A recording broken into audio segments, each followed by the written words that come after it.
Ladies and gents, we are back. We've got your match day 6 preview, as well as a few predictions for Major League Soccer. As usual, guys, if you've tuned to Wake Up MLS before, the gentlemen on the screen are no strangers to you. Got a great panel for today's show. I'm excited. The vibes in the pre-show were on point, so I got a feeling that today's show is going to be absolute fire. As usual, today we got Hector from Insert Name FC, we got John Rivera, we got Davi from the Blue Burrows Pod, and we got Musa from Mo Football, all back with me today to help me preview, ask some very big questions of the various teams across the league as we prepare for match day 6 at the coming weekend. And towards the very end, guys, stick around. Don't go anywhere. We have our usual quick-fire predictions for every single matchup as part of match day 6 for this weekend. Okay, guys? This is a little bit different, by the way. Keep in mind, if you've tuned into Wake Up MLS before, we typically pick a few juicy matchups, break them down from a prediction standpoint. Everybody kind of goes round table and gives their prediction.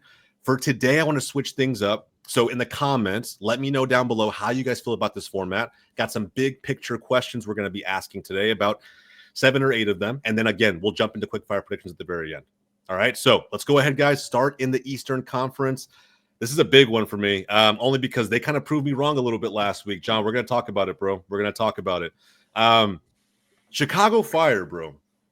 Are they actually contenders in the Eastern Conference? That's a big question coming off the back of a big road win. And in fact, 3 consecutive road wins for Triple G's men. I know how much we all love Berhalter on this show. Right, Davi? So going into this matchup, we won't talk about what's on the horizon in terms of match day 6 just yet. I really want to have this discussion around the Fire, this new look team they feel like right now in this moment.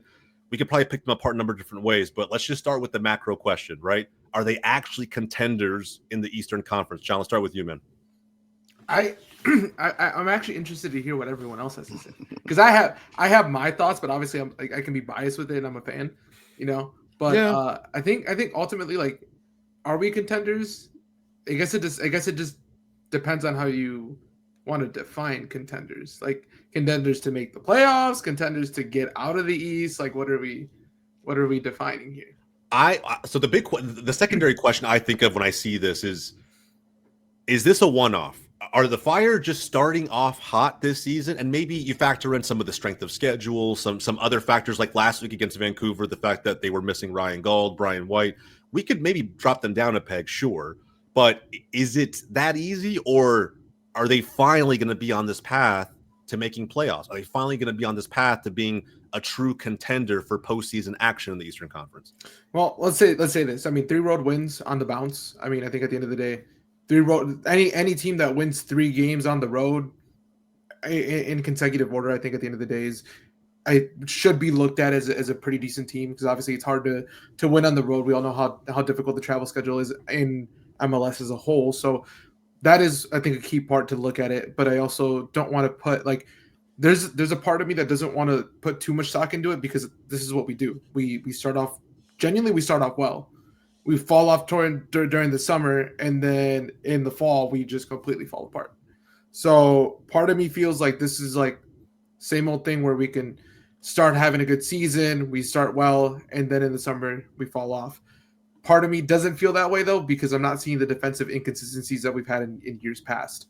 I think we saw it week 1 and week 2 a little bit, minor tweaks here, and the team's looking a lot better. Like, defensively, I think we're looking a lot more solid than we were in previous weeks when we started the season. So you can kind of see that Berhalter is doing something. Something is clicking with our defense. Probably could be more mainly also because those guys this is the first couple of weeks that they have working together. This isn't the same backline that we've had in previous years. So this is new pieces working together. It's players that have been hurt for the majority part of last season coming back into the fold. So it has a lot to do with that. And I think that, can we contend in the East? I think it'll be a little bit hard to say that right now, just because I feel like there is a lot of strong teams in the East. But I feel like we will find out here when we start getting into the summer, just to see how strong we actually are. I hope that we can contend, but I think at the end of the day, it just depends on how consistent we can be in the latter half of the season, and if we can continue building off of the success that we have early on and using that momentum to kind of push us forward. Now, we have better attacking pieces. I feel like now than we have had in the past. We have a support for Kuipers now, so I feel like that's the reason why he's in the top scoring sheets as it is. So he's got a lot more support. I mean, we all know how poor Shaqiri was at the beginning of part of the season, and there was no help there with him, and Guti kind of stepped up towards the latter half. But with the combination of Guti coming along now, I think he's really just becoming himself in this league and with the team. And obviously Bamba. We have the new Belgian winger as well. So like there's added pieces to this team where I feel like actually feel a little bit more confident with this roster that we have going forward. So I'd say yes, but I feel like it's still too early for me to say much more than that. Bro, crazy stat here. With the 3 goals they pumped in on Vancouver on the road, this is now the best start to a season scoring-wise that the Fire have ever had. Yeah. That's crazy, bro. Back in 99 was the last time they got anywhere near this number, which was 11 goals in the first 5 games. And again, keep in mind, right? Best start overall record-wise to a season since back in 2008. So, yeah. Man, I don't know, man. I don't know if it's we can just straightforward say, look, Berhalter was the key to unlock this team. Maybe, of course, you mentioned Shaqiri getting him out. That's another big thing. Getting Kuipers going, I think, has been massive for you guys. Because what's he got now? 5 goals? Well, he scored, I think, was it 2? Let me just double check. He's got 5 or 6. He's got 5 or 6. I don't want to be wrong. Anyone disagree with John while he's looking at 5? He's got 5. No, I don't necessarily disagree with John. I think when you look, and at the end of it all, do we know where DC United is going to be by the end of the season? We're not entirely sure. I don't even think DC United knows at this point. FC Dallas, a really good start so far to their season. I think positive versus how it started last year for them. Toronto, that's also a weird team that I'm not entirely sure what the hell they are. But, at the end of the day, you got to play who you got to play. And I think for Chicago Fire, this is probably the best way to start off your season, having to play against teams that maybe there's a lot of questions behind them. As far as there goes, it's the same thing like in college football, right? Where Ohio State decides to beat the hell out of Miami of Ohio, gets a good start to their season, and then they go on and the tune-up game. Yeah. So, I mean, granted, we don't know how they're going to be once they face off the real, the teams that we know have no doubts about them, like an Inter Miami, or even I don't know if you guys have LAFC or. Okay, maybe LAFC is not the right team to use right now, but the teams that are a straight up question that are like, okay, these guys are heavy favorites to win the MLS Cup.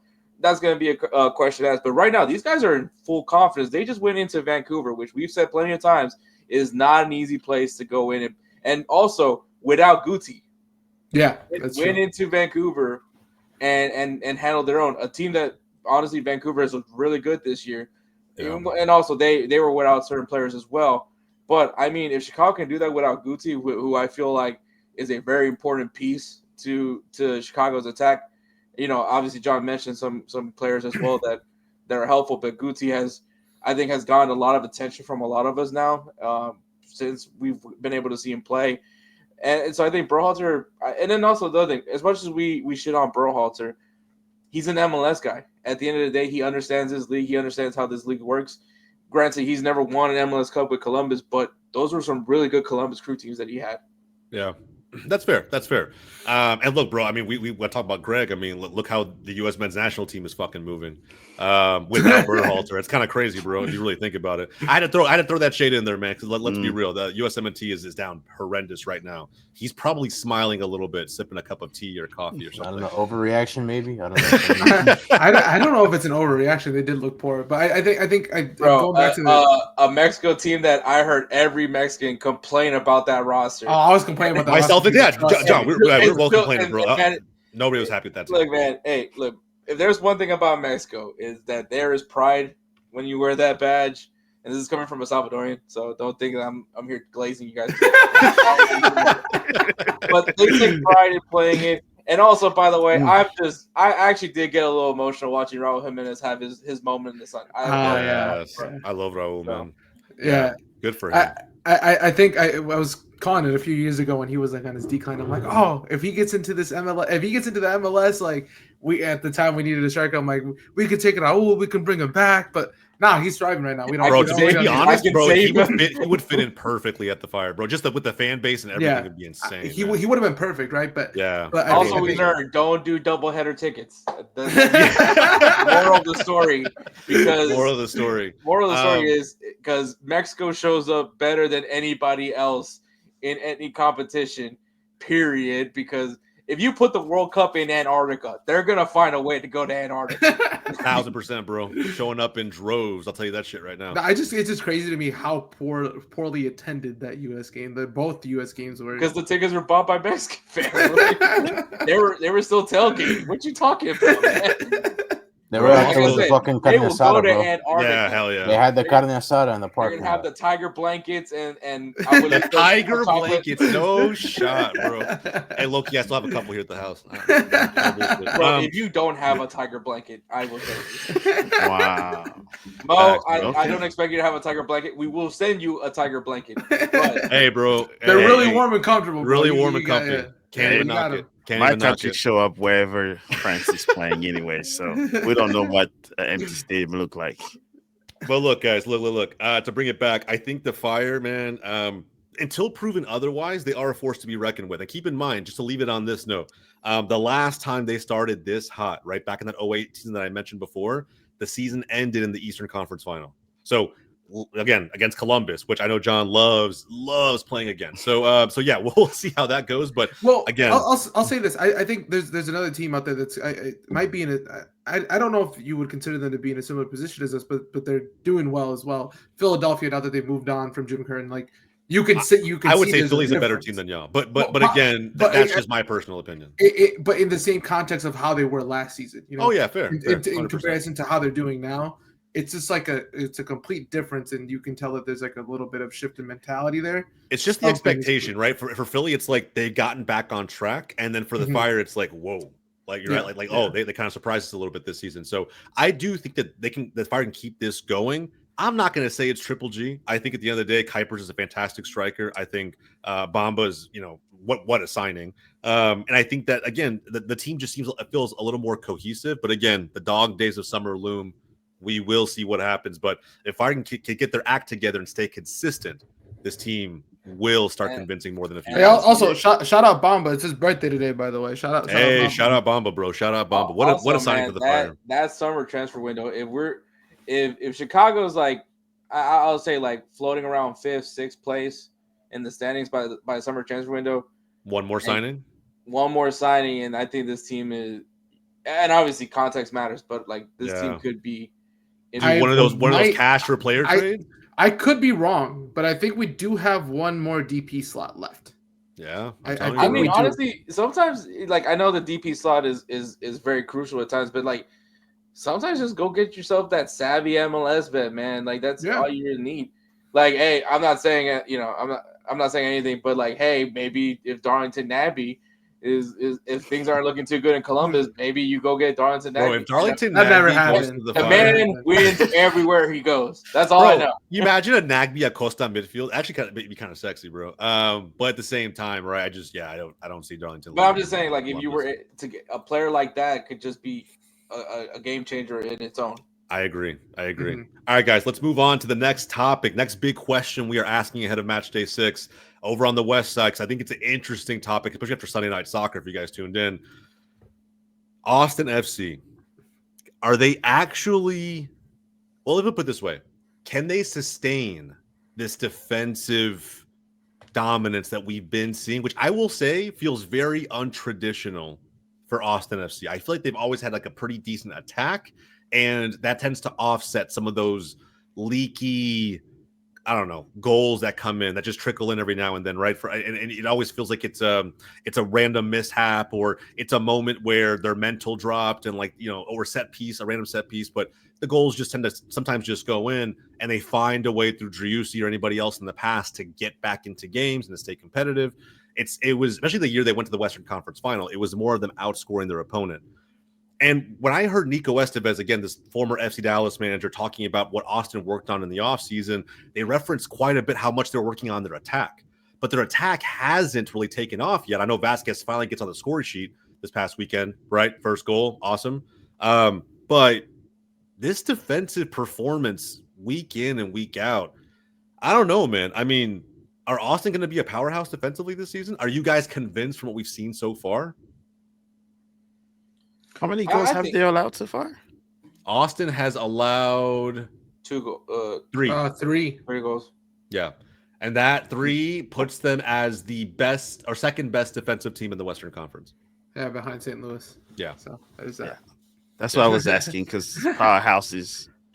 And again, you guys have Austin come this weekend, bro. We'll talk about that a little bit too. But I think that this is going to be a tough game for St. Louis. I don't think it's going to be easy. I'm not saying that St. Louis will lose. I'm saying that how many times have I predicted Austin to lose already on this show? And they just found a way to keep the threat at bay, right? So is it their defensive back line just finding a way to step up in moments? Or is it the structure that Nico Estevez has really in place that should set Austin up for a fantastic game against St. Louis this weekend? I was going to say, yeah. Go ahead.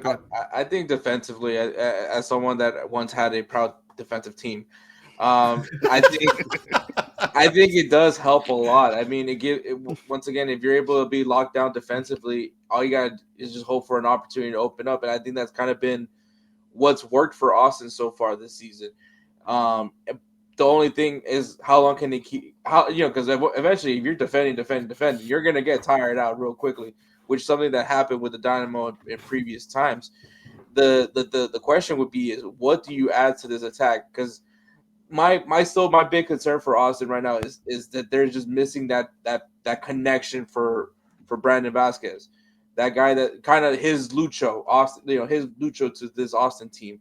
Obviously, it would have been interesting to see how if Druisi was here, but obviously that didn't happen, and that for good reasons that's not happening. But at the same time, man, like how long can they keep defending? We keep talking about the dog days of summer, which that's going to be very telling to see where this team ends up at the end of the day. But how long can they defend, and then when can we see that missing piece for Austin to be what I would consider them be a complete unit? I have a good question here. Is it the best defensive team all year for this year? The best defensive team this season? When you look at what St. Louis has done so far, statistically they're the best, right? I don't know if you're being serious with that question, man. I'm not being serious. A little Bob trolling here. Are we doing? Is that what I think for the expectation, Austin has surpassed my expectations the most. I think St. Louis, we came into this season thinking they were going to be pretty good, that they would bounce back from last season pretty significantly. Even with Cardinal going, right? I think that I don't know, like with the signings they made in the last window last season, and just how much time they've had to gel more so than other teams who feel a little more new. I just felt like, okay, especially at home, they're going to be somewhat of a fortress. I feel like St. Louis is meeting my expectation to an extent, even surpassing it a little bit. But I did not see this from Austin. Did not see it coming. Like bro, I'm not gonna lie. Maybe I'm a Nico Estevez hater, but like, bro, just all of last season, like defensive woes were the name of the game for Dallas, right? And some of that is due to the personnel that we had. Don't get me wrong, and we still have some of those issues today. But I also think some of that's just the setup under Estevez, and I think he's even surprised. Oh, no bullshit. I really think he's. I think it could just be one of those cases where the players fit to what he wanted to do. Yeah, and then obviously I don't want to take this as a jab to FC Dallas or anything like that, but it probably just goes off of it. Just probably is down to that part. It's just the guys that he has available just fit better to his system than what he had in FC Dallas. I mean, you guys had Omar Gonzalez for crying out loud at one point. Bro, we still have Ibiaga back there. Nothing against Ibi, bro, but it's like he's not a starting center back in MLS. Like I don't believe it. And we still need to sign somebody back there. Yeah, we got one good piece, and we just need one more. But yeah, I agree with you. Not anymore. Maybe back in the day, maybe back in like 2018, he was a starter up here in New York City for a little while, and then we traded him away. Yeah. So I don't know, man. It's too often. Like every time a cross comes in, I'm half expecting Ibiaga to get scored on. Like I'll be honest. But with Austin, and I'm watching how they set up, they do get compact really, really well. I think that's one thing that, like, St. Louis might actually be the better defensive unit They don't need to set up a mid block or a low block to keep teams out. I think Austin does, but they do it really well.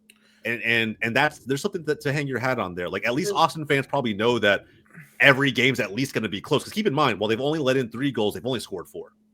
And this to me is the Nico Estevez effect, right? Like how many games did Dallas barely win last season? Like a bunch of 1-0s, bunch of 2-1s, right? Like this to me is his brand. Like it's not sexy football. If anything, it's probably fucking Simeone ball. If anybody watches La Liga, right? Like it's just it's not fun to watch, but it tends to get the team over the line more often than not. And I was just gonna kind of piggyback off Hector's point here. Like, how sustainable can it be, right? Because we look at the results that they've had: 1-0, 1-0, 1-0. They lose to Colorado 1-0. They beat LAFC 1-0. They beat San Diego 2-1. So if they beat St. Louis on the road, are you convinced? That's why I asked myself. It's a tough matchup. I think defensively, this is going to. I'm gonna enjoy it. I love a good defensive matchup, but obviously it's not the prettiest of games. But I'm not gonna lie, dude. I've been enjoying this defense from St. Louis too. Yeah, and I was surprised with Austin. Defensively, I did not really expect, especially who they're spending. It was more on the offensive side, and Bukari was also more of an offensive player. So I thought they were going to be, more of score a lot more goals than they have. But now my question is St. Louis is good defensively. Now Austin is being good defensively, and we're pretty much all missing the same piece. It's the midfield not connecting with our strikers. So now I still have not put a prediction on the score for that game just yet. Just wanting to see who is going to be on the starting 11 almost to try to kind of determine how he's going to play. Leuven got a red card last game, so he won't be there. Yeah. Crazy red card. Well, yeah, that was ridiculous from a professional. That should have never happened to begin with. And I was on vacation, so trust me, there was people looking at me like I was crazy when I was speaking in French cursing, but different discussion. But that's where that game is going to be interesting. On that one moment, it's probably what's going to determine Austin or St. Louis to score. Yeah, I don't know, man. I sorry. Go ahead. It's going to be an interesting game. Maybe some people may think it was going to be a snoozer. Because of two defensive. I was gonna say maybe it's gonna be one of those 0-0, but I can see someone getting really gritty.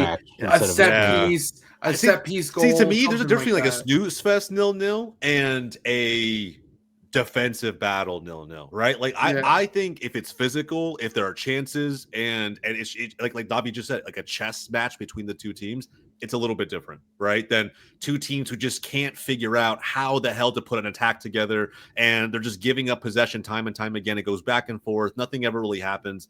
That to me is like, why am I watching this? I could be on, I don't know, MLS 360 or something. I'll say this. If Austin can hold up defensively while their offense figures it out, maybe they could be something. But they would need to hold off. It looks like they might get it going. They scored 2. They finally scored a goal from open play. It's a start. You still got to start somewhere. So if they can hold on for the next couple weeks to just staying consistently solid in the back and just while their attack figures it out, maybe Austin could be someone to really worry about. Out west. But it just really depends on how sustainable this is. And I mean, they have Vancouver coming up in the next couple weeks here.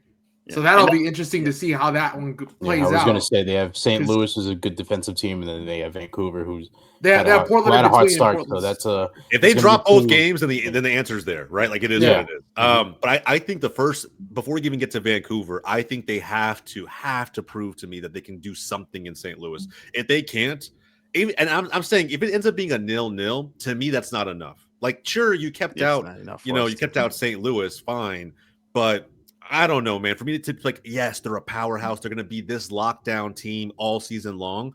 It almost has to be you shut them out and you get that scraping by 1-0 win. Like it does have to be somewhat of a statement game. I think because like one of the things I kind of I hate using the Dynamo as an example, but I mean, the question was, where are the goals coming from, right? When I said that all last year. This is one of those cases for Austin where you know where the goals can come from. Mm-hmm. It's just who's going to connect that for that goal to happen. And I think that's where the situation with Austin's a little bit, like, to me, different. Is we just need to know who's going to be that playmaker. Is it going to be, what was his name, Illy? Like Ilya? No, it's not going to be Ilya. I don't think Ilya Sanchez to me is that guy. He's like a 6 or an 8 who just sits in the middle of the park and kind of stabilizes possession and make sure everything's in front of him. I don't know who it's going to be. Could be that Uzuni, whatever his name is, the Granada player that they signed.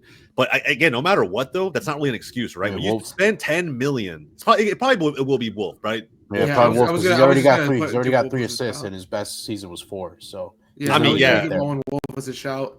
Yeah, he literally has three assists on 3 of the 4 goals up to this point. And then look, it could be him, right? But what I'm saying is no matter what, regardless of who steps up, it needs to be someone, because when you spend $10 million on a player, there are no excuses. None. Like, it doesn't matter who it is, bro. Like, someone has to feed Vasquez, because you can't drop $10 million on a player and them not produce, right? And so at the end of the day, honestly, they might wait until the summer and to make that. I think they can they afford to make that move at that point? I don't know, man. There's a lot. I was just gonna say, I think they're in a little bit of a situation how we were last year, trying to figure out how to get their 9 going.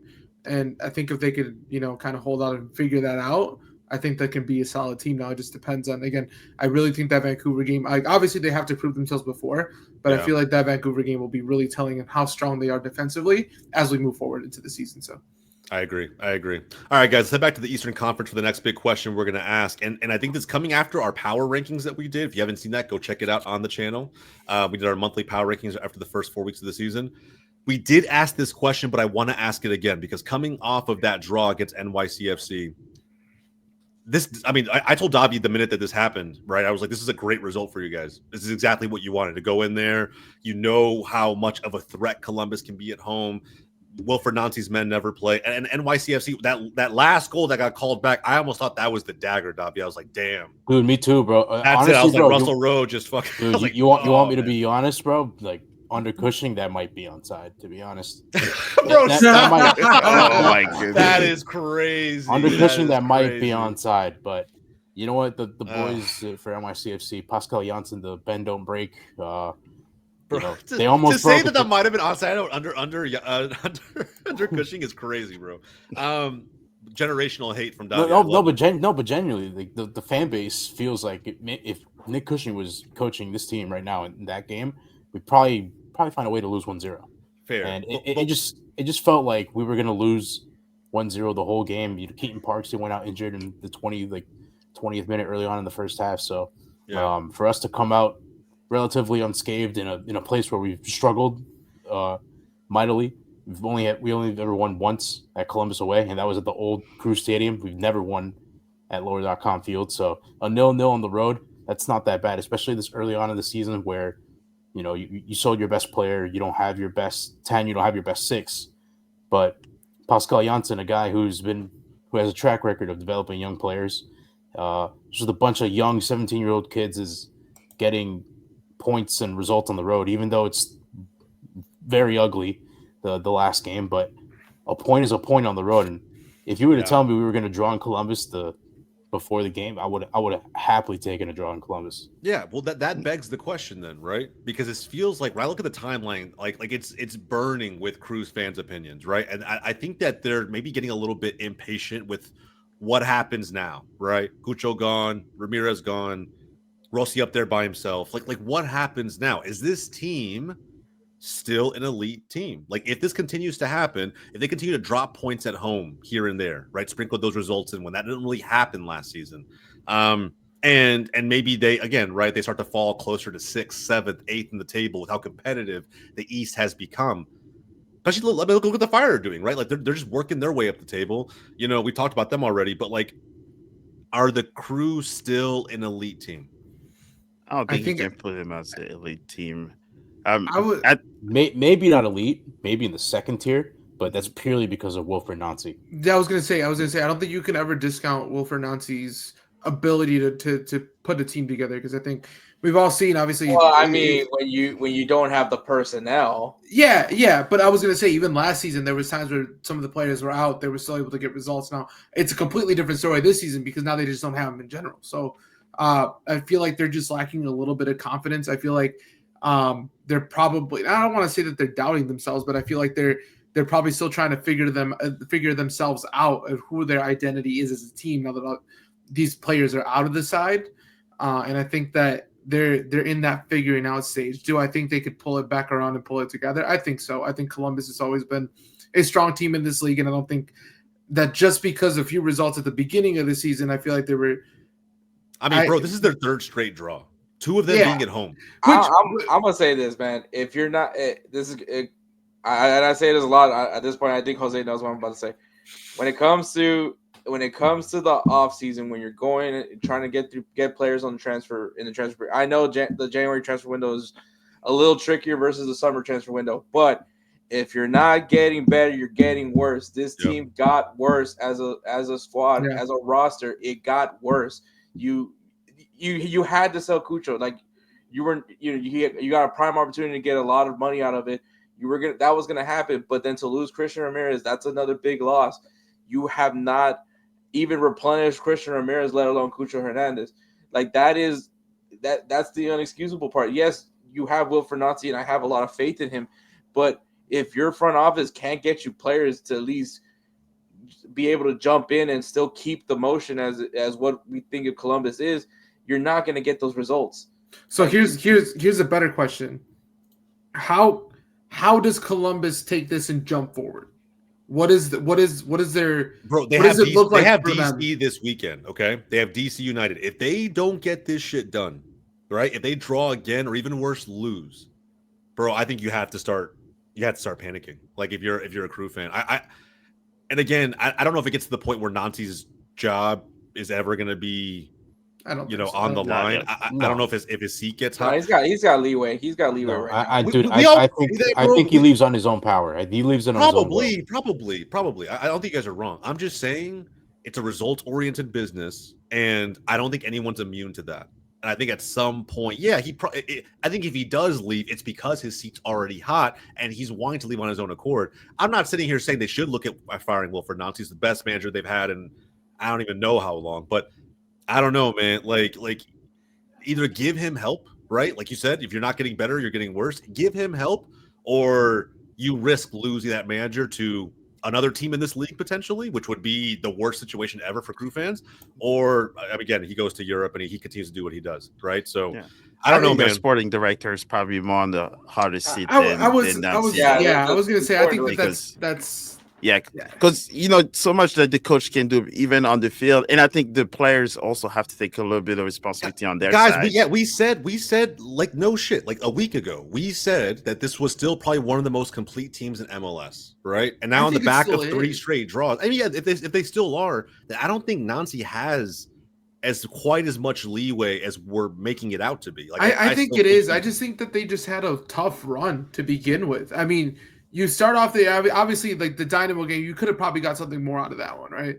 But you look at, I mean, they beat us, 4-2. They had a great start to the season. They beat New England. They go play Champions League and they lose to LAFC. And I think from there, that's kind of where the skid kind of started, because after that, it's a draw to Columbus. I mean, they beat LAFC, but a draw to San Diego, a draw to they scored one goal in that time. In those last 3 games they've drawn, they've only scored once. So like, I don't know, man. I was going to say, I think if they can find their form in these next, I don't want to call them easy games because we all know that there's games in this league that we think are gimmies and they're not. Benteke is listening somewhere. I can get it. You got DC and you got Montreal next. John, it's not that they need to find form. They need to find a 9. Well, this is the thing. You don't think Rossi can do it? You don't think Rossi can be that guy? Like even a little bit. Russell Rowe. I mean, he's had a decent. Yeah, and Russell Rowe too. He's another one that if he'd been outside, that goal would have counted. All they Someone need has to step up. All they need is one game like they had against the Fire. I mean, to be honest, there was 2 goals that were like self-inflicted, so I don't even want to consider that. Like, to be fair, well, then we're going. Never mind. White side then. Yeah, exactly. Never mind.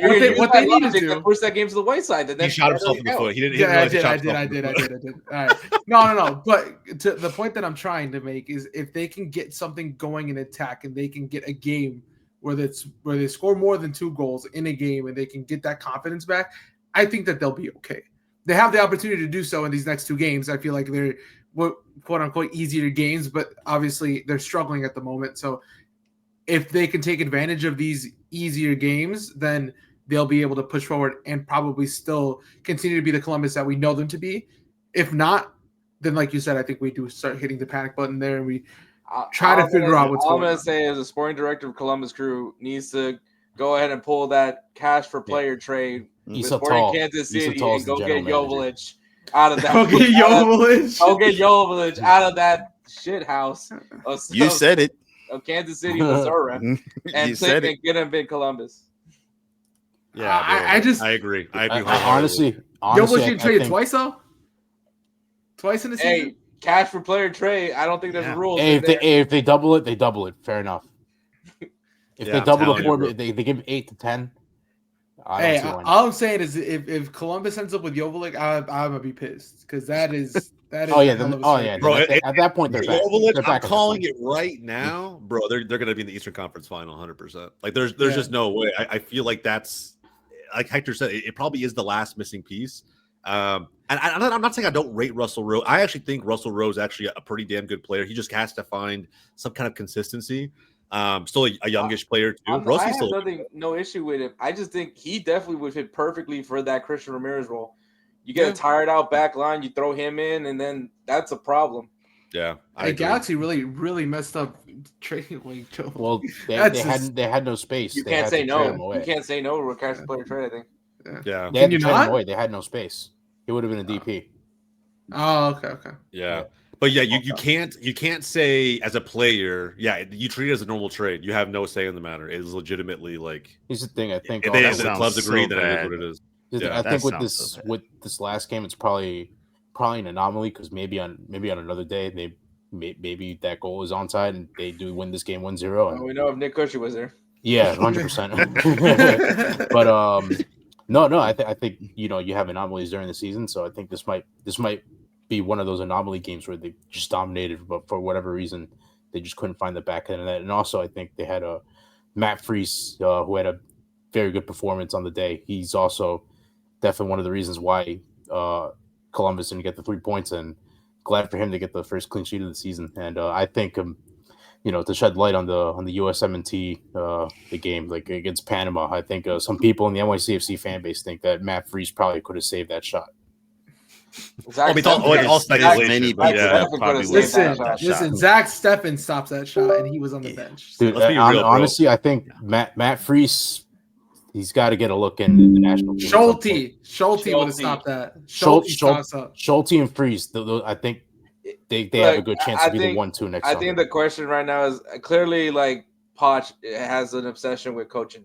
So I think that kid. The question would be it's obviously Matt Turner, whoever between Schulte and Freese, which at this point is Schulte, and then it's coaching. It's the yoga coaching. Unfortunately. Yeah, I just don't know why it's Matt Turner, but anyway, it's a question for another day.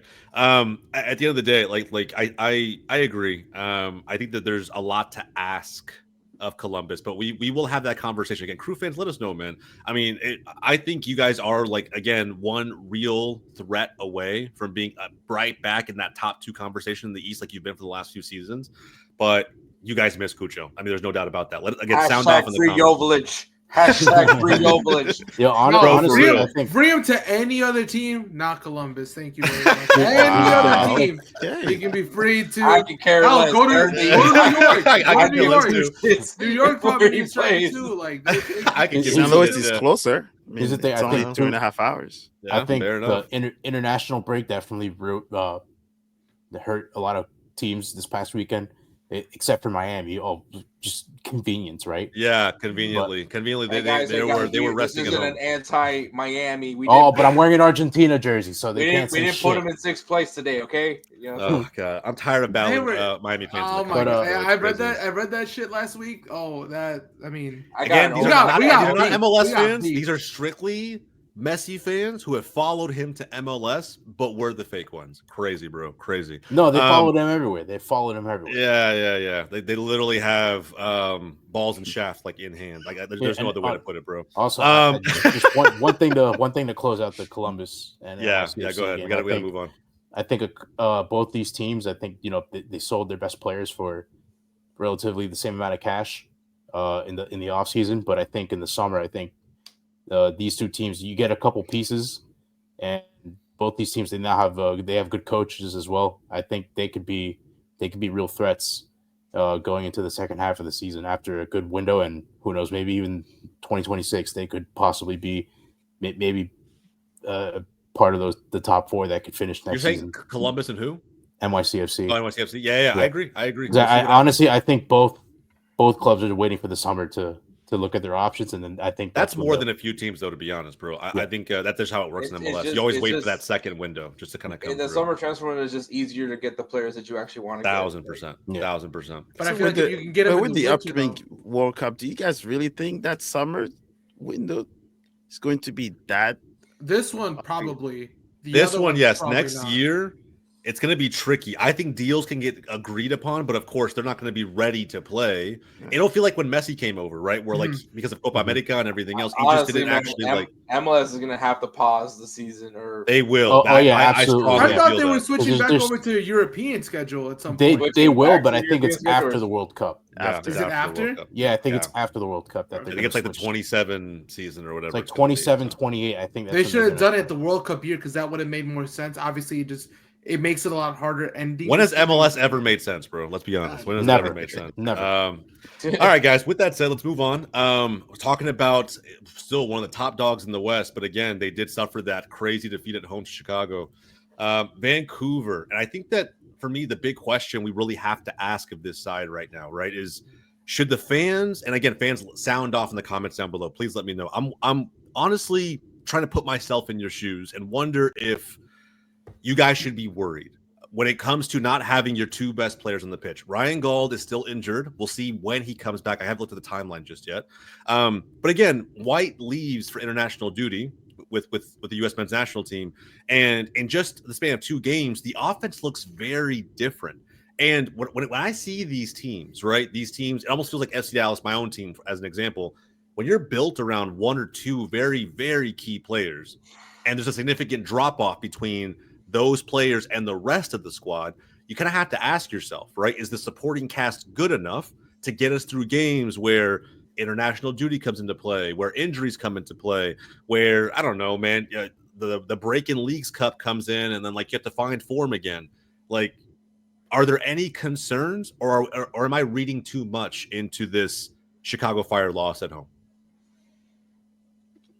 No, not very much. I think obviously Brian White was a big loss for them, and I mean we'll see how because I mean they don't have much turnaround because they have their game this weekend, but then and a derby as well, but then you gotta get ready for Pumas. So so it's this is where we're gonna really kind of see the how deep this roster is for Vancouver. I mean, we already applaud them for upsetting Monterrey, but like as the deeper you go into the season, the deeper you go into to Triple C, you're gonna see you're gonna be able to get a better idea of what this team is really going to be about this year. Especially once again, there's so much circulating around this team, whether the new ownership, when that's gonna happen, are they gonna move out of Vancouver? All that stuff that we still have questions for. That's a good point. Hey, let me ask you guys this. If Vancouver knocks out Pumas of the Triple C, are they for real? Are they like an extremely legit team, one of the top teams in MLS? No, Pumas is shit, so I don't know if that's really, really defining anything. I mean, they knocked out Monterrey, which, I mean, Monterrey is Monterrey, but it's Pumas. I don't put too much stock into Pumas. I mean, at the end of the day, though, it's still a tournament where you have a team who's just starting their season versus a team who's in form. At least to some extent, they're in season form, I guess you could say. And, right, again, there's so many other teams in MLS who have already bowed out of this competition. So when you look at also, John, I think there was a year where the team that won CONCACAF Champions Cup was having like a terrible season in Liga MX. Probably. It's fair. I don't But got it's that shit at Pumas. all, to be honest. Yeah. It's Pumas. But I mean, I don't know what more you want me to tell you. It's Pumas. Like, Okay, but point aside, right? If this team does not have Gauld or White on the field, are they just average? Is the supporting cast good enough? they're good enough to be Pumas. Probably not to They're continue. probably the not season. good enough. Are they good enough to still be a top 3 team? Right now, they're the number 1 team in the West. Can they sustain that without No. White and Gauld? No, Not that's without ridiculous. not without him. Not without him. I think at best without them, they're in between that, like, kind of between 6-8 spot. Well, in between they're there. on the playing game. Yeah, That's kind of crazy, bro. I actually think they're still probably like top 5 for me. I don't know if they dropped to 6. I like. There are good teams in the top of the West. Don't get me wrong. I just feel like Vancouver. It's like here's my crazy take about Vancouver. I feel like every matchup they have is not a good one. Like when you look at on paper, more often than not, the teams they play have better individual players. However, I think as a unit, they played better. Like they're a better collective team than most of the teams they play against. But on paper, position for position, they don't really match up that well. Like outside of Gauld and White are insane. When Fafa Picault was there last season, he was also a heavy contributor to that team. But I mean, he's in Miami now, and like again, they have other pieces as well. Don't get me wrong. I'm just saying, like, I just feel like they're a good collective unit. I'll pin you this question: Is this if Vancouver without White and Gauld, do they beat Austin? Oh man, that's a good question. No. Without Gauld, they need to have White. Like that defense is looking pretty good. So you need a clinical goal scorer. And I do rate Brian White. I think he is a clinical goal scorer. Very quietly has scored at least 14 or 15 goals each of the last 2 seasons. So like he knows how to find the back of the net. And I think you need someone on the field like that against a defensive unit who's kept most of their opposition out of the back of the net so far. So but you lose both, bro. I don't know, man. I mean, you saw what happened against Chicago. So. Okay, do they beat LAFC? I'm just going down the list. Just to That's see their where they were boogeyman, ranked. to be honest, bro. Whether it's regular season or playoffs, LAFC has always managed to get the better of them, even when Sartini was there as the coach. So, I mean, this version of LAFC, probably. I mean, maybe. Like LAFC's not scoring a shit ton of goals either, so it's like maybe. But I mean, if we look at track records, it's not looking good. I think you could be right. You could put them in the 5th spot, but I still don't. I don't know if they like San Diego. To me, looks a lot like they look pretty solid. I think it's expansion team hype, bro. I don't know, man. I like. They San got Diego. the results. I like their players. I love Chucky Lozano. And Dreyer to me is actually looking like he's pretty damn good. It's just, again, sometimes it's hard for me to buy into the I call it the beginner's luck season of an expansion team. We've seen it too many times, right? Austin, St. Louis. Their luck does not look like the Austin and the St. Louis luck, though. Maybe if they do it again, we're 5 weeks in. So if they do it consistently over time, sure, I'll benefit of the doubt, right? But I'm just like Brian White has back-to-back 16-goal seasons. Yeah, exactly, okay. dude. To me, he's a hell of a goal scorer. San Diego will end up getting KDB, in the summertime. And then... No, Dobby's ready for that. No, I'm going to crash out if we don't get KDB. Well, head loss. But do y'all really think KDB is going to be that big of a factor? For New He's York a City, playmaker. That one is health, man. His health history now has been really okay. You can put the still. health history out there, but anyone that's a playmaker like I know he hasn't been healthy in the past couple of years. Though he has been one of the best playmakers in Europe. You can name whatever player you want. He has been one of the better playmakers in Europe. Can he come and do at least that in this league? Sure, he can. He did it once with Belgium the last game. But he has not done that in the past with City, with better players. Fair. But keep in mind, though, right? I think recency bias is undefeated. I actually agree with what John is saying. I think that, he hasn't been the same physical version of himself that he's been in years past. But, bro, he has been run into the ground. I do think MLS is a very physical league. Yeah, bro, KDB, bro, like he's had Pedri-like minutes for that guy's been half a decade, bro. For like years, man. Yeah, for years has been the workhorse. Like no one else has been outside of him and Rodri. No one else has matched on that City team. Yeah, honestly, after he picked up the injury in the 2023 final, he hasn't looked the same. Yeah. And so, again, I think it's like the last season, maybe 2, where it's like he's looked a little bit off. I'm not saying he's going to be good in MLS, but I can see a change of scenery being pretty damn good for him. I don't think it's going to happen in Europe because at the end of the day, Europe has this standard that right now I just like he's not meeting. But in MLS, sure, bro, why not? Honestly, I think the best chance for KDB to come to NYCFC, I think it'd be after the World Cup. I think he probably signs an agreement in the summer. Hey, you stay with Manchester City for another season. You could get your fitness levels up so you could do your best for Belgium in your last World Cup probably, and then after that you stay in New York, probably rest a couple weeks, and then you make your debut over here. And just don't get injured. That's all. Just don't get injured. It's not going to do anything anyways. But exactly. But fair. I mean, but honestly, bro, for someone like New York who's going to have a stadium in the next few years. Davi just wants it for vibes, bro. He just wants it for vibes. Well, yeah, but also that's literally it, bro. we haven't had a big marquee signing since. We haven't had a big name since Villa. Yeah, but who's he going to serve? I mean, you had Villa, Lampard, and Pirlo at the same time. Yeah. Yeah, but we haven't signed a big name since. That's fair. So, that'll give hey, you. I would have loved Neymar. I would have loved for Neymar in Chicago, but that didn't happen. That was definitely not going to happen. That was never going to happen, but bro. Still, Neymar would never stick around for the cold, bro. Ain't no way. I think for NYCFC makes sense because you need the hype for the stadium. So yeah, again, we'll see. It but makes I can see him wanting. My concern is just his help, and then you're talking about this guy's been run through the ground, and you're going to add him to MLS, which is a physical league. Yeah, honestly, bro, I think even I have concerns. Hey, bro, if Yada Mendy can make it work as a 34, 35-year-old in MLS, I think so can KDB. That's just my personal honestly, opinion. bro, I think you give KDB probably a 10 assist, 7-goal season. That's good enough for NYCFC. Wow, that's because they're gonna have. I'm assuming they're gonna have Pascal Janssen still if he doesn't win the cup and then fucks off back to Europe.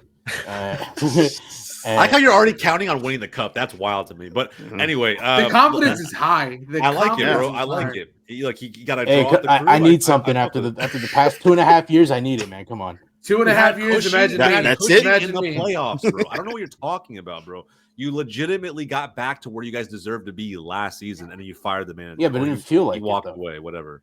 Yeah, but you have a cup. Look at us, man. He could be worse. You would kill for a home playoff game, wouldn't you? Bro, I would kill for an MLS Cup. I would kill to go see a playoff game. I would do some diabolical shit for an MLS Cup. That's fair. Anyway, let's move on, guys. We got a couple more of these big questions before we do quickfire predictions at the very end. Let's jump into again another Western Conference team because at this point it is the timer that continues to tick. The Galaxy, man. I think at this point we're at a point where we're approaching must-win territory. I think, are we gonna finally see them make a statement and remind the whole league, put them all on notice as to why they are the defending champions? I know Hector hates that term, but at the end of the day, that is what they are. So they're not defending anything. You're not giving up the trophy to anyone. Hey, bro, but doesn't matter. They are the current incumbents. I will settle for returning champion. Fine. They're the holders. They're the holders. Yes, the MLS Cup holders, whatever you want to say. At the end of the day, though, they get Orlando City. We're 5 weeks into a season as the MLS Cup holders, and they have not yet notched 3 points in a game. And so, is the game at home this weekend? Yes. Yeah, it is home at Dignity Health Park. You have to think against Orlando, who has to travel from coast to coast for this game. There should be some kind of positive vibes going into this one. Is this a must-win game for the Galaxy? It is, but Martin Ojeda is going to take care of him. Damn, This is not. bro. This is not. 6 weeks into a season without a win. This is not the game. I'm sorry. I think Orlando is a far better team than what LA is showing currently. But what about Orlando defensively? You know what I mean? Yeah, I get the travel and all that. I get all of that. But this LA Galaxy team, I don't even know what the fuck this team is. Keep in mind, they're still in Champions Cup and they have to play Tigres a couple days after that game. Yeah, I think that pressure over just from that alone. They're gonna want to prioritize. But I will also say, if you're the manager, right? If you're Vanny, it's like at this point, going into the Tigres game, I'm sure you thought you'd be there, but you probably also thought you'd have some points in the regular season, and you don't.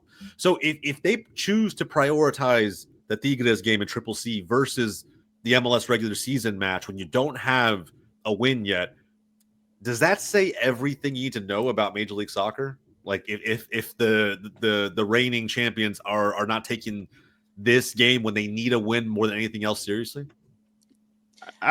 It might be a little bit probably unfair, I guess, if we say just because they're defending champs, but they're a shell of that, pretty much of that team. You're just watching, the picture that you're just showing. They're showing one older guy that's probably not doing so well in defense. There's another guy that just transferred to the team and he cannot score for his life of him.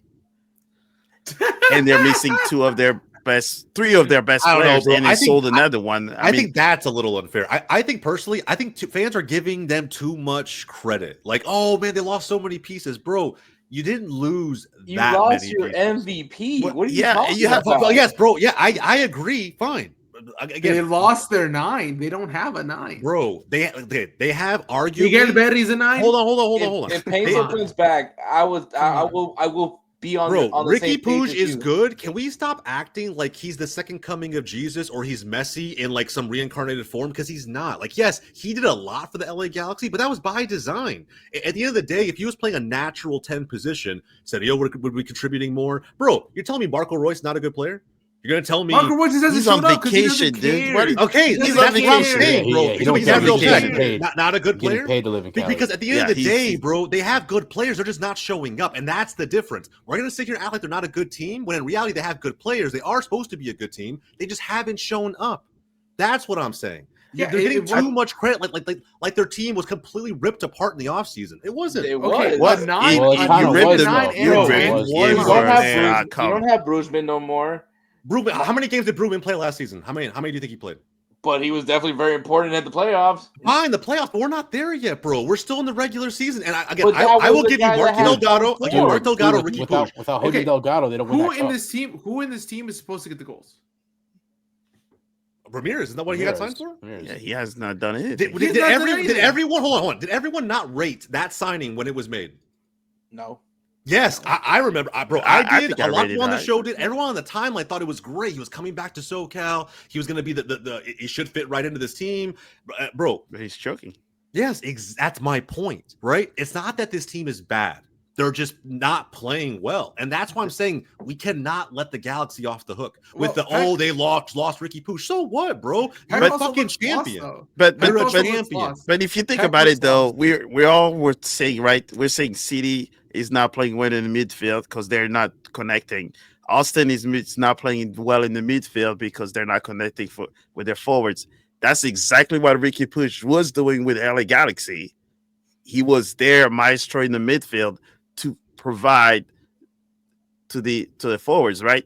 And he had the attention too, so he was being double or triple teamed, where Jovic and Painter were able then to do their thing. Painter take over, Peck take over. You got all like you had like 4 or 5 players. Yeah, yes, you had people that you can build off of. I get Jose. This team was designed for Ricky Puig. Fine, but what I'm saying is you have to adjust. Injuries happen. That's not an excuse, bro. I'm sorry, it's not. Like, next man up. You have Marco Royce, Gabriel Peck, Ramirez, who you just signed. Cerrillo is a great passer out of the back. Still pretty much the same back line as well, for the most part. Like, I get certain players left, but it is, to me, it's not an excuse. This is what you prepare in the offseason for, especially when you have all the competitions that they have, bro. Four competitions that they're involved in this season. So what is it? Is it that they're a bad team or are they just ill-prepared? I think that they're ill-prepared and people are letting them off the hook. Look how different this team is, bro. They're really not. Your players are just playing like shit right now. I'm not letting them off the hook. I'm not. I don't say ill-prepared, but they also didn't replenish the guys that they lost as far as role players and guys that come off the bench. Like, I mean, I get where you're coming from, Jose, but at the same time, they didn't when you lose Jovic and your solution is Christian Ramirez, come on, man.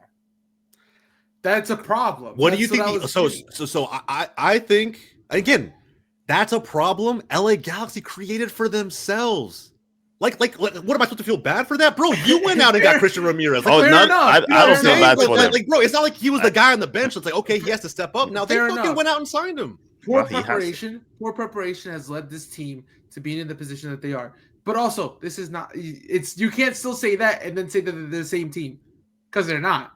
Bro, okay. The most pivotal piece they've lost, I will give it to you, is Ricky Puig. Now, keep in mind, Puig was still on the field when they lost to Painsel's a Austin pretty big FC. loss, man. When they lost to Austin FC, who didn't make playoffs? When they lost to FC Dallas, who didn't make playoffs? Like I said, Ricky Puig was not this invincible player that nobody can be, right? And yes, Painsil to me is a massive loss, but at the same time, bro, it is, again, injuries happen. As a defending champion, you know more than almost any other team in the league what it takes to grind through those and get to that next match, that championship game, the games that matter most. You're telling me 6 weeks into a game and they're going to be winless and we're just supposed to let them off the hook? I just don't buy that, bro. I don't buy it. I think fans are being way too easy with them. Way too easy. I think, at least when I was going into the season, I knew there was going to be a dip off with this team because of those factors.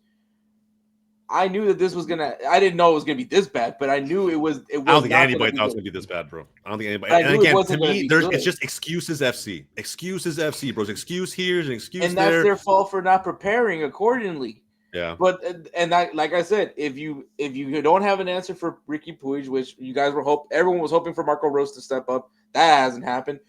You know, St. Louis dodged a bullet, bro. A bullet. You lose guys like Marky Mark and Brugman. Granted, I get that the significance of Brugman last year, but still, you lose those guys. You didn't replenish anything for those guys. You lose Joveljic over the cash for player stupid trade thing, and you know at the end of the day, you haven't replenished that player. Even with Christian Ramirez, and I even was hesitant when Christian Ramirez was brought in because I don't think he was the out and out everyday 9. I think they did replenish in a different area. Keep in mind, Lucas Sanabria didn't just walk over, right? They splashed out what, $5 million to get him, right, from Uruguay, from Nacional.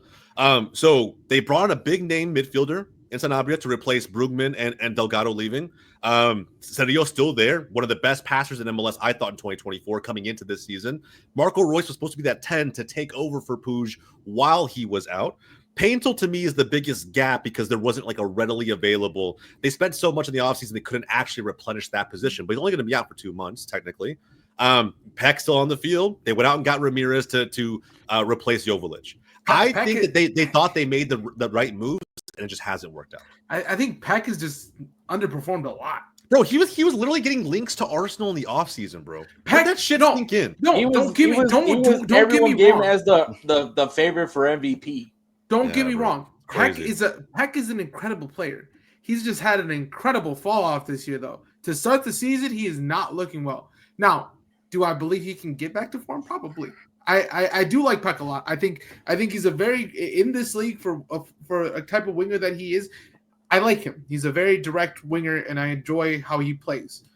But I feel like he's fallen off. I don't disagree with your point with you saying that they shouldn't get leeway, but there's also like a bigger picture to that, you know? Yeah, and look, they might turn it around. And again, we're so early, bro. Look at what Sporting Kansas City did 2 years ago, right? 10 straight L's and legitimately made playoffs. And so, again, if they can do it, of course the LA Galaxy can do it. I don't want to be this Galaxy hater. I'm not. I loved watching them win it over the Red Bulls last season. I'm just saying that, like, it like, again, they're literally the holders currently of MLS Cup, and I've never seen more excuses on the timeline for this team. Never seen it. And I can tell you right now, this is the type of conversation back and forth on social media that makes fans outside of MLS think that MLS is not a serious league. Because I can't think of another team anywhere else, any other European league that would be let off the hook this way. No, cannot think of sure. one. Does not For matter. sure. So I'm not going to let them off the hook. I think that they should prioritize this game. And if they lose it, bro, 6 games winless is crazy. So a winless 6. I have one question for you, though. So from what I've seen from the MLS, right? So when you're the current champ, you know, they can pretty much deplete your whole team because you just won. Would they have been able to say, hey, Ricky Puig is now out for 8 months. Can we go and splash big money on the replacement for him? Or the MLS will be like, hey, hold on, you don't have the cap to do it. I don't know compared how it to works like a with- European They had team, to right? get rid of players to. Yeah, Right? I think Open they up. would have to legitimately move him off the DP spot Right. into like I don't know what, like an Like a IR tag, like a spot. max It's like a supplemental player type. Yeah, of, Yeah, exactly. something like They would that, have to yeah. move him out of his DP, and then again, it gets really dicey for the following Right. season. So This This is is a see how conversation complicated that that makes it compared to like, in Europe when it says, if it's Chelsea, for example, it's like, oh snap, he's out for the whole 9 months. You know what? I'm just gonna spend $100 million on the player. You come I mean, and replace that's him. literally like what Barca does. Like if a Yeah. player's out for the season, we just deregister them and try to get Yeah. a replacement and to register them in time. Because So I'm thinking he's like, I Sebas likes guess to a fuck us in the- combination of a whole bunch of things. I could be wrong, but I think the unregistration of players in this league like nullifies their contract. I think that's just Ooh. how it works in the MLS. I could be wrong, but I think that's how it works. It just nullifies the contract and it kind of just like voids it out. So even if they're not, like, they have to be registered in some capacity. yeah. I know that they have like injury reserve, designations, things like that, where you can come in and you can register other players, but if you don't have the cap room for them, then it's obviously a problem. Yeah. But you can't just, which is why I feel like we need to scrap it. I feel like they've kind of been pigeonholed into this whole situation, but it doesn't excuse like the product on the field at all whatsoever, because No. they still have. Yeah. They still have doesn't. like the main or like the Yeah, most of the. and keep in mind, bro, broadcasts that the want it. biggest example that I can point to, sorry, I'll let you go, John, but the biggest example I can point to that they need that everyone should be judging them against is Atlanta last season. All three of the DPs, not just one, right? Yeah. All three out And an interim head for an coach. infinite amount of time, and Pineda got fired, and literally that interim manager literally is in a position where they can't make any additional signings, right? Because of when those DPs exited in the summer. Right. And so still the expectation is to win games. Not only do they win enough games to get into playoffs, they knock out Inter Miami without their three DPs Biggest across upset in two playoff legs. history. Yeah. Biggest upset So in playoff again, history. I don't want to hear any excuses. I just don't. I was gonna say, other teams have done it. if they lose, mind you, if they even draw, when do they start hitting that panic button to like something's? They better start hitting it now. Yeah, that's what I'm saying, bro. honestly, No, honestly, Are we hitting it now or? Yeah, I think They don't- if you get close They don't to win 2 this game. months, I They think don't it's win this just game. LA You gotta hit Galaxy it. is They don't now win this game, you gotta hit realizing it. they are not prepared. They did not come in prepared this season. No, It's clear. I honestly I could tell you, it's like what Hector said too.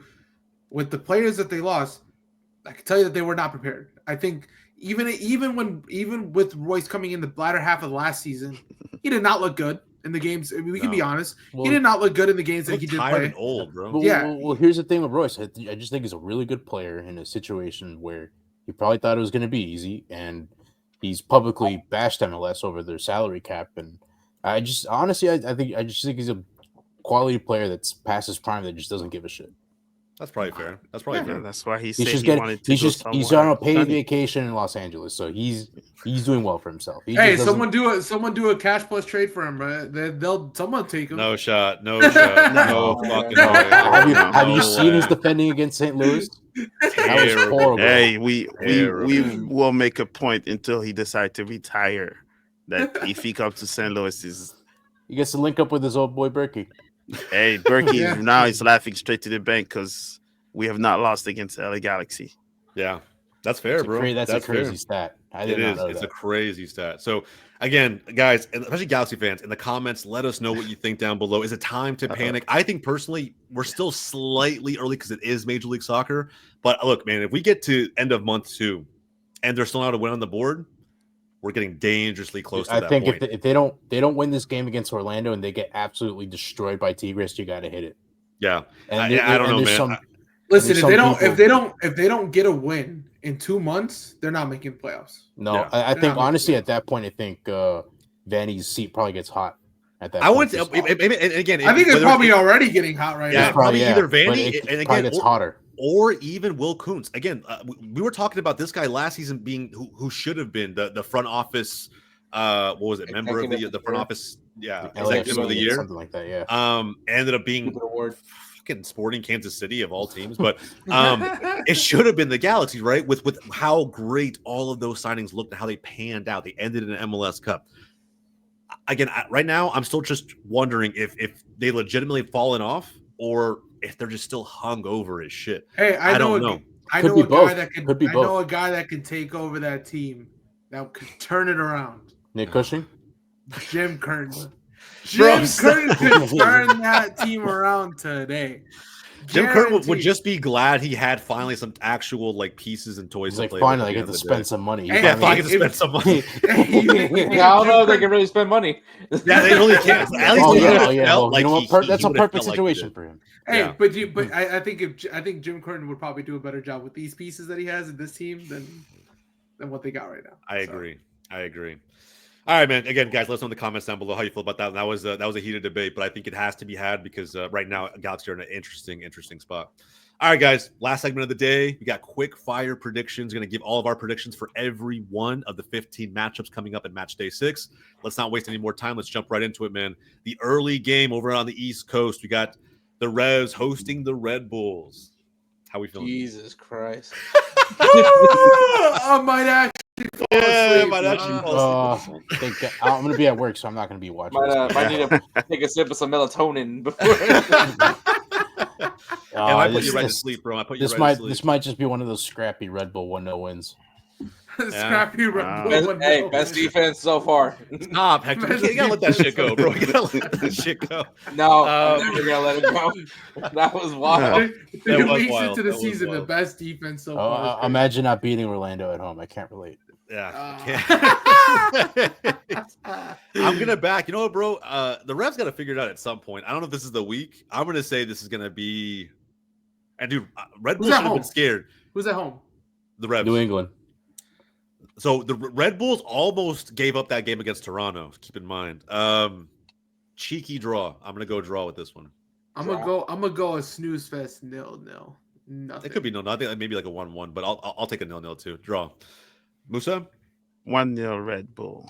Okay, there you go. There's the Red Bull pick. And Davi, you're not going Red Bulls, all right? No, I'm going scrappy Red Bull 1-0 win. Oh, okay. All right. I can't back New England. New England are so shit. That might be the next manager to go. We'll see. Put up the meme of the blood in the crib. Oh yeah. All right, bro. New England's just that bad. You can't say I have Red Bull bias in that one because I picked them to win. So very true.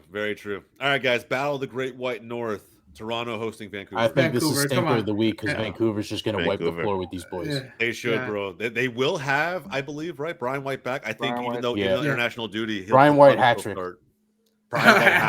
Revenge Vancouver. They're gonna want to avenge their loss this season. And Toronto's probably the best team to do it against. So facts, they got it. They'll probably mistake them for Chicago Fire because they're going to show up pissed off, I think. Yeah, it's going to be a good one. I think Ford was out the window for this one for sure. Yeah, man, Vancouver. All right, Colorado hosting Charlotte. Kind of a tricky game. Tricky game. It's in Colorado, right? Yeah, Colorado. What's the weather? Elevation. Ooh, what's the weather? Fair shout. No, you know what? It is in the middle of the afternoon, though. Keep in mind. You know what? Charlotte. Give me Colorado on a cheeky 2-1 win. Oh man, you know what? That comes true. John's never gonna let us hear the end of it. I think. Oh man, it's gonna be tough, bro. Give me a draw. And it's gonna be one of those draws where Cole Bassett scores the equalizer right at the very end. Yeah, it'll be 50s, 60s around the game. So yeah, but the elevation will fuck with Charlotte. I think. Give me one. Yeah, I'll go 1-1. I'm taking Colorado. Okay, 2 Colorado picks. I like it. Moosa's going Charlotte. And then, what'd you say, Davi? 1-1. 1-1. All right, I'm right there with you, bro. Right there with you. All right, guys. Atlanta hosting NYCFC. Another road game for Janssen. Dude, it's the reunion with Ronnie. Yeah. So that means Davi might cry. I don't know. So this shit means something to me. The Ronnie Dyla Derby. I like it, bro. I like it. I don't know. I think Pascal could possibly pull it off. I like our chances a lot better in Atlanta than in Columbus, mainly because we're gonna have Alonso Martinez this time. But Keaton Parks got hurt, so we have no update on that as of right now. So. I don't think we lose this either. We're undefeated in the last 4 trips to Atlanta. We have 1 win and 3 draws. So I'm going to go with another 1-1. I'm back in Atlanta. I think at some point they got to get themselves out of this. Again, they've had a very, very, very tough opening schedule. So I think this is going to feel like, bro, maybe they're past the worst part of it. NYCFC is still going to be tough for them. Don't get me wrong, but I think that they'll start to click a little bit more. I'm expecting them to get better every week. Latte Loth winner. Yeah, here's the thing with teams with Ronnie, they always start off slow, and then kind of towards month like the second month, they start to pick up form. So, well, here we go. All right, so I this think is a prime Hotlanta game. Yeah, that's what I'm saying, bro. The streets are saying Hotlanta. I think Pascal might have a trick or two up his sleeve to come out. I'm gonna take New York. Interesting. I'm going Atlanta. All right, there we go. Pretty split. We'll see what happens. It's gonna be a good game, I think. Next up, DC hosting Columbus. If Columbus don't win, I don't know, man.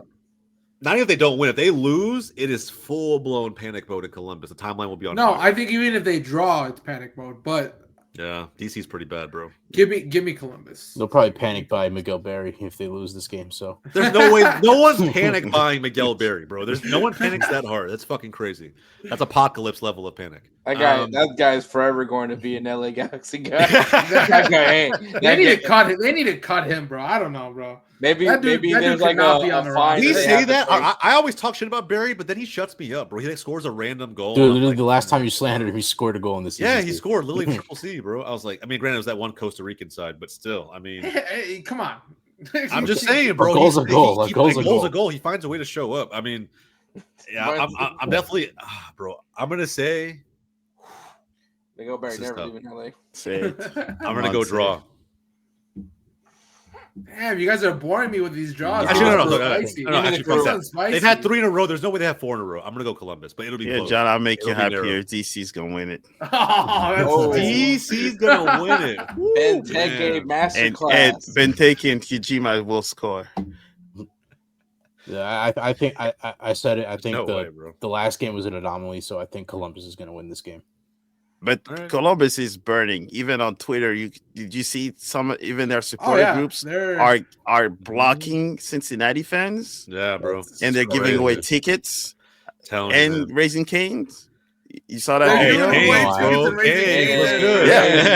There's a video. If you find the guy, he'll get you tickets and raising canes. I'm not gonna lie. Canes is kind of ass. Hey, hold on. I have a hot take too. I will say Cane's is like perfectly mid. Like I think it's juicy chicken with no flavor. The fact that it needs the sauce, kind of wild to me. But it's my wife and I have had epic fucking duels in the house over this shit. Like it's crazy. Not crispy enough to my liking. The Yankee Stadium chicken's better than that. Yankee Stadium chicken's better than that. Yankee Stadium chicken. That's a take. They got some good ass chicken. I cannot confirm or deny, but I will say it's kind of intrigued right now because like a few minutes from where I live, they're building a Portillo's. Not Portillos to you Spanish speakers. It's Portillos. Portillos. They have one in Texas here too. I got corrected multiple times.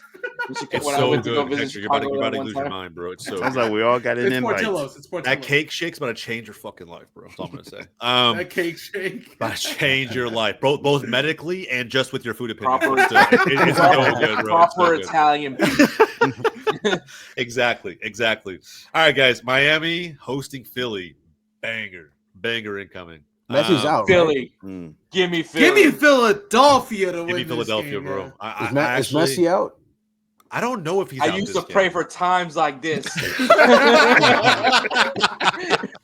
Bro, oh my god. The Messi fanboys are just like we literally got called stupid for picking against them, but it is what it is. You know what? We'll as a collective unit, we all know what's gonna happen.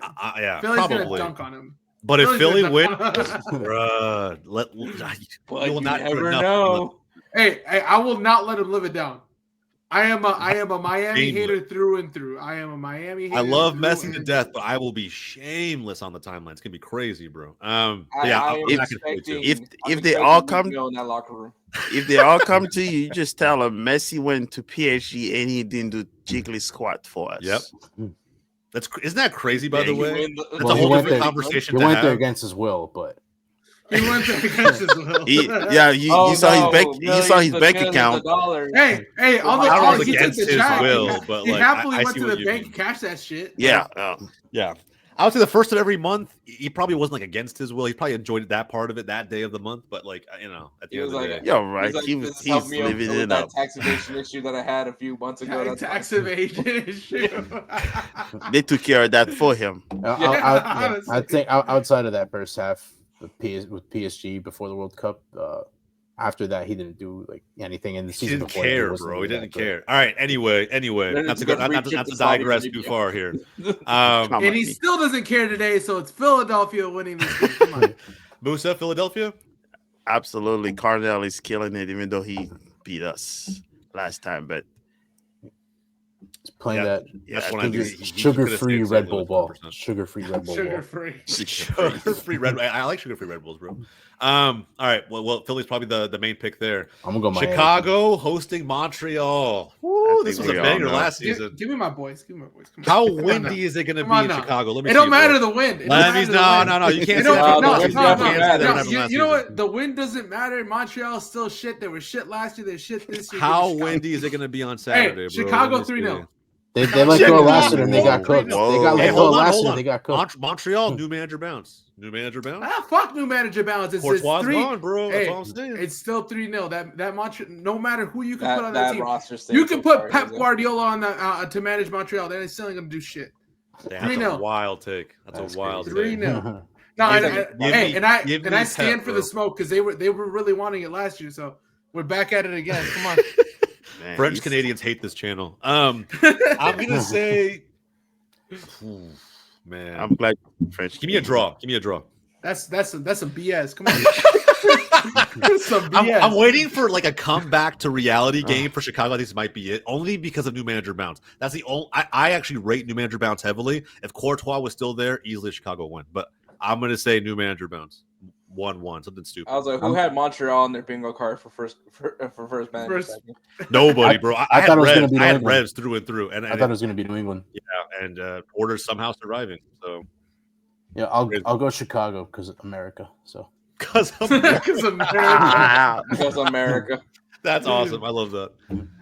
John, I'm gonna have to apologize. I cannot pick Chicago. Hey, no. Hold on. Let's make it. He's 3 from the Canadian Lou and he's teams proud. on the bounce. He's from the Lou. How about we make it 3 Canadian reference. teams on the bounce? We beat Toronto. We beat the Whitecaps. Now we beat Montreal. Let's make it. Go on. Then make it a clean sweep. Go on. Yeah, come on. Clean sweep. Come on. They have a French coach. He's hold on. But if you guys don't, do we get to reinvest in that Montreal jersey bet? What was that bet? Fuck it, let's do it. Let's go, baby. I'll come back next week with the Montreal kit if it arrives in time. Yeah, if it happens. I want to see It'll that. pay $25. And then you have to say something in French Canadian. And that's an expensive ass kit. That's $180 right there. That's a hell of an investment. That's how confident John is. What player are you getting on that kid? No one, bro. These jerseys are hella expensive these days. Bro, you're supposed to have a name for that 180, right? Bro, Dude, it's like 150 for the jersey alone. I'm not complaining. I literally want to see the Montreal kit on John. I want to see him rep it for an actual show. That'd be hilarious, bro. John, you better pay for the expedited shipping. Tell you what, if you do it, I will pay for the expedited shipping. Okay, there we go. I will pay for it.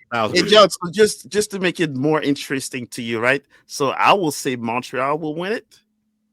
Et j'espère que tu vas porter ce maillot avec mon nom derrière.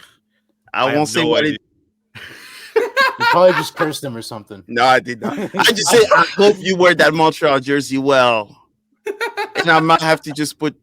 Pay for the customization, and then you'll just have my name on it. Yes. Okay. I like that. Okay. Man, I need a Duolingo didn't teach me that. Well, I said it the normal French way. French Canadian, I could not say it. So lucky for you, that's a different translation. But yeah, and Chicago has been mean to me since St. Louis showed up. So I'm sorry, John. Hey, I have no hate against St. Louis. I actually the other folks. The other folks, they don't even know what they're talking about. Trying to force the rivalry. They're beefing with the wrong people, bro. We need to be beefing with Columbus. That's the people that we need to be beefing with. FC Dallas, maybe. The Revs, for sure. The 1.0 rivalry, the MLS 1.0 rivalry. All right, fair enough. All right, guys, let's move on to speaking of FC Dallas. Dallas hosting Sporting Kansas City. Oh, easy Dallas. Dallas better win. Easy Dallas Bro, y'all, Jovic. Y'all don't believe in Jovic? No. Actually, now that you said that, fuck it. Jovic 2-1. Come on. Oh my God. Right before he gets traded to Columbus. Bro, I'm telling you, man. Imagine this happens though. Imagine the chain of events. He scores the brace against Dallas, they win, and then Columbus goes out and gets Jovic. John would be just complete head loss, bro. I can't wait. I would lose it. I would take an L just to see the reaction, 100%. And on top of that, he has to wear the Montreal jersey. Oh my God. It'd be the worst match weekend ever for John. Yeah, I'm gonna say Dallas win. I mean, bro, if we don't win, I mean, you're not gonna see me excited for the rest of the season. I'll tell you that shit right now. Nah, you guys got it. You guys got it. Yeah, we should. If we don't, I do think it'll be a good game. I do think there's gonna be goals on both sides. It'll be like a 3-1, 4-2 situation. But I do think we get scored on. I think Jovic is too good. Our defense is really not that great. So everybody else, Dallas all the way around. Dallas, come on. I know Moose is not gonna pick Kansas City. So Davi, same thing. All right. Yeah. Minnesota hosting Salt Lake. Ooh. I have no idea. Bro, did anybody watch Dallas play Salt Lake last week in Salt Lake? That game was one of the chippy. Bro, Salt Lake, they still have that dog mentality. I will say that. You said the ref lost control early on in the game. Bro, right? there were cards everywhere. And bro, like Vera, everybody was beating the shit out of each other physically. Like it was crazy. There's being a dog and then they're just being stupid. It's true. Like honestly, it was dumb cards everywhere. But like I don't know if it's Mastroeni as the coach or like what the mentality is, but bro, without Luna on the field, it's like they just decided to like just try and be super physical everywhere. It's crazy and the high press was there the whole way. The voice of reason, right? Yes, bro. I don't know, but they're was still gonna say, a very physical team. I was gonna say with Diego Luna back, do you guys really? Not that I don't rate Minnesota, but where do you guys see Minnesota right now? Both these teams are weird, man. I think Minnesota's a good team. I think Minnesota's always been that weird team. Even last season, they were weird. Yeah, but I think they do have some ballers. They have a couple players. But at the end of the day, and again, Salt Lake is really everything runs through Luna. That's the only shitty part about Salt Lake is like everything runs through Luna.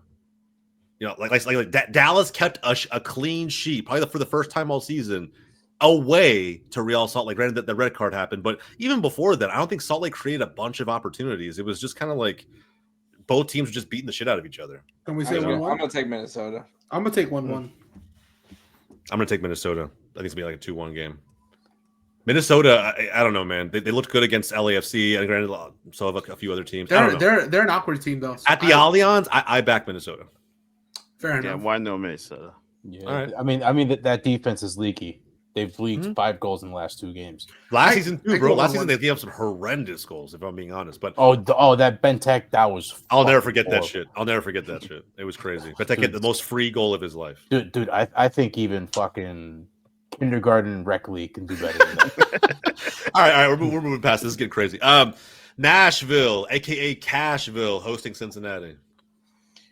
Give me a 2-2 draw with fireworks. This is actually a really good game. I think at the beginning of the season, if we saw this matchup, we'd probably all pick Cincinnati. But I think this is a different version of Nashville we're seeing right now. It's Cashville, baby. BJ's got him moving, bro.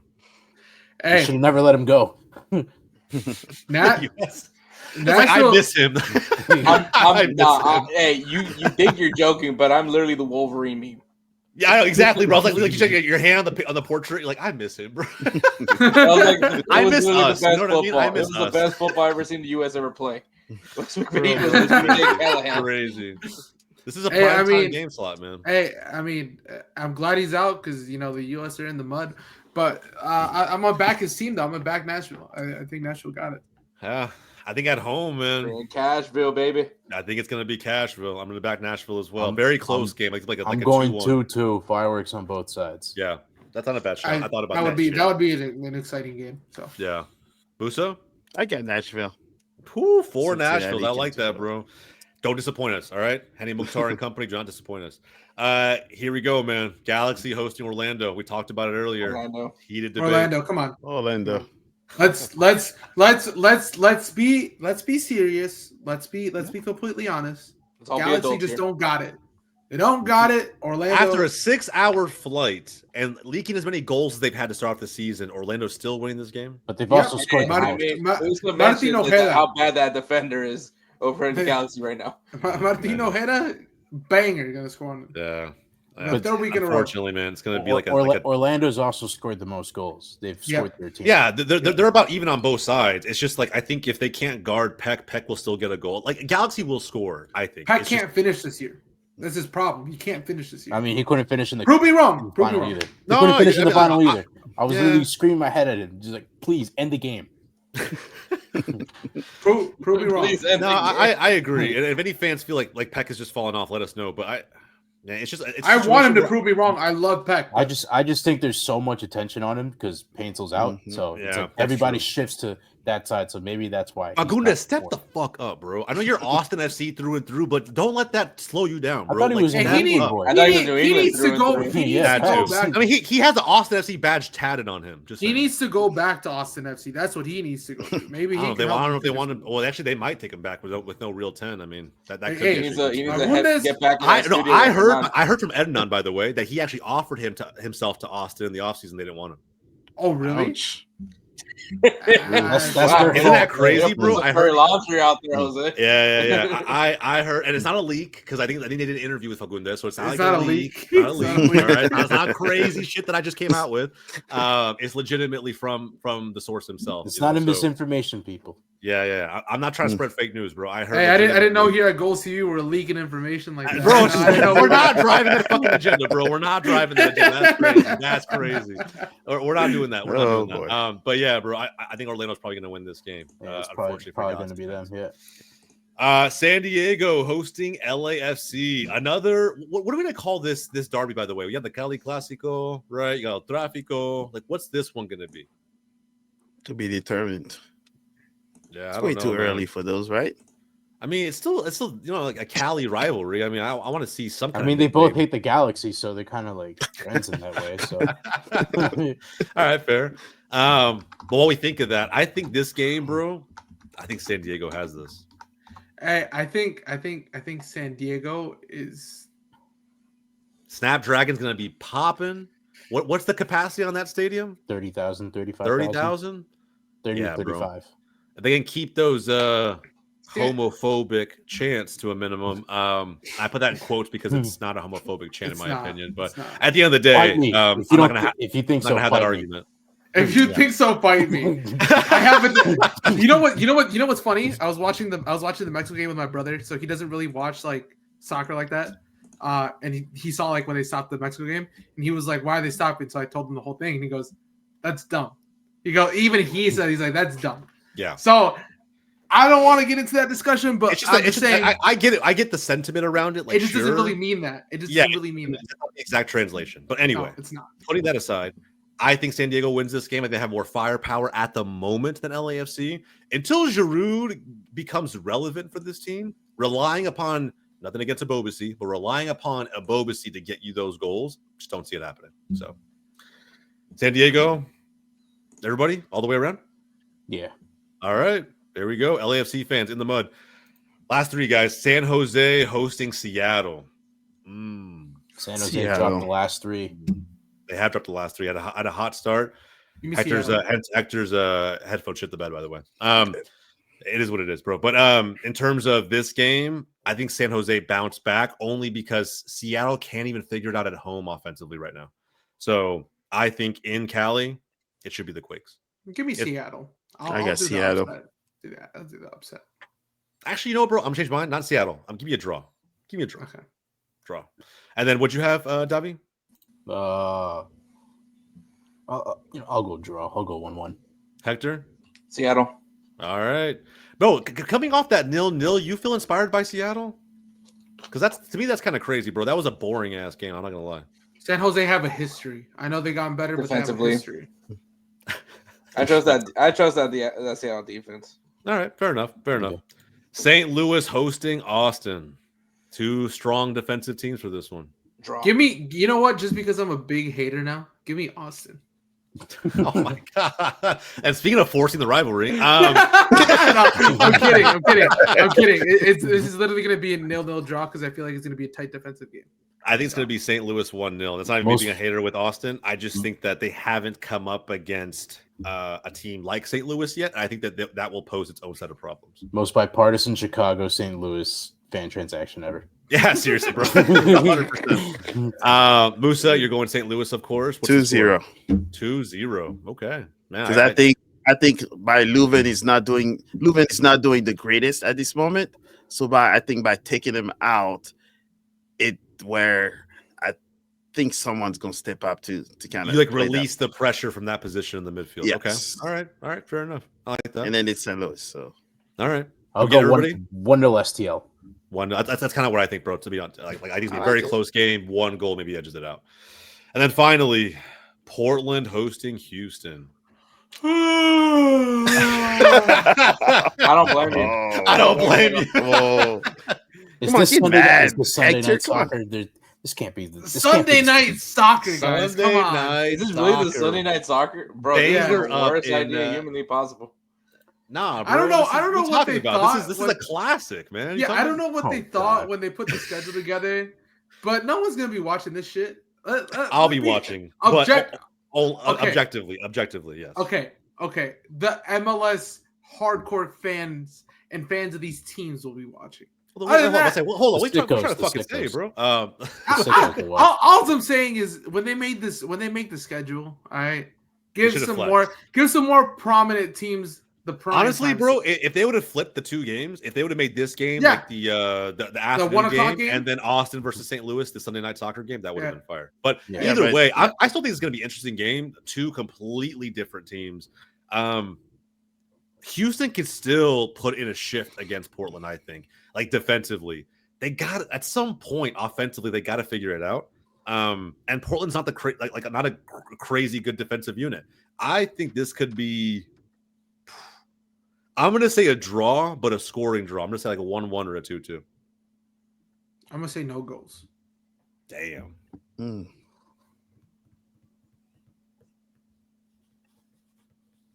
right, I would say Portland. I went for Portland.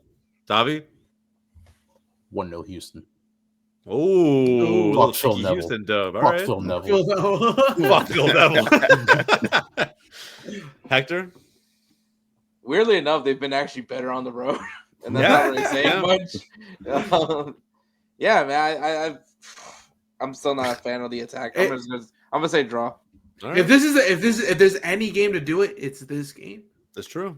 We said the thing about Portland when they played the Galaxy, but at the same time they take advantage of that opportunity either. So also you're talking about now because I don't think there's an update on Marr, but I think Gillingham will be coming in as the starting debut for him. So, and you never know, man. You never know. Like I said, we saw FC Dallas' backup keeper have a strong debut in his opening game against Salt Lake. So he gets the game win. He gets the game winning against the Ponce.